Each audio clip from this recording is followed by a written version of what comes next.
Hello everyone, I welcome you all to my YouTube channel again. So this time we are going to study a topic that is literary theory. So when we are a student of MA English and in the first sem we learn this concept, like we have a book named Approaches to Literature, in which we learn different approaches, different ways to study a literary text. Like there are different approaches, like feminism approach is there, psychoanalytic approach is there. In MA English sem 1 there is a second unit in which we will learn two different approaches, historical and biographical approaches.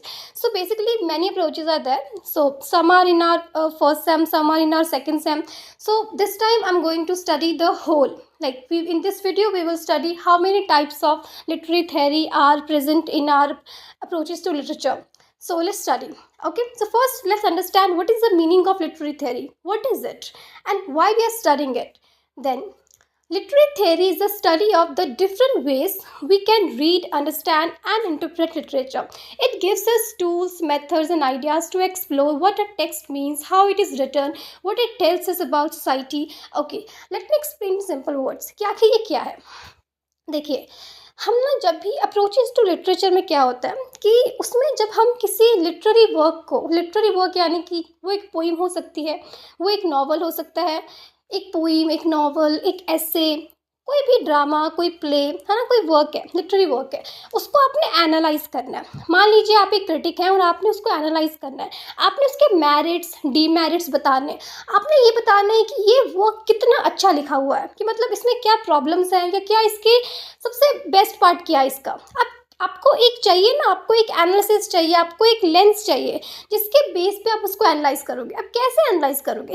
एक work है, several approaches are there, हम किस चीज़ को main रख के उसको analyse करें, ये क्वेश्चन बनता है.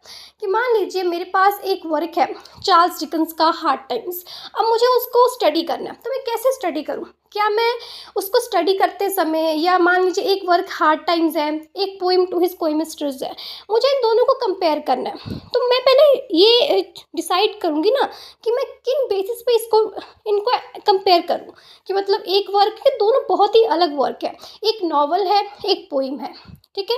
अब दोनों को कंपेयर करना है तो कोई एक पैरामीटर तो चाहिए ना. कि मान लीजिए एक सिमिलर पैरामीटर लेके चलते हैं, फॉर्मलिस्टिक अप्रोच. मैं इस पर अप्लाई करने वाली हूँ फॉर्मलिस्टिक अप्रोच. तो फॉर्मलिस्टिक अप्रोच क्या कहती है कि आप ना ऑथर की बायोग्राफी देखें, ना उसकी हिस्ट्री देखें, ना आप ये देखें कि उस सोसाइटी कंडीशंस कैसी थी उस टाइम पे जब ये वर्क प्रोड्यूस हुआ था. तो आपने क्या देखना है? आपने देखनी है फॉर्म. अगर वो एक नॉवल है तो देखिए कि उसका नरेटिव स्ट्रक्चर कैसा है, उसको कैसे प्रेजेंट किया गया है, उसको कैसे अरेंज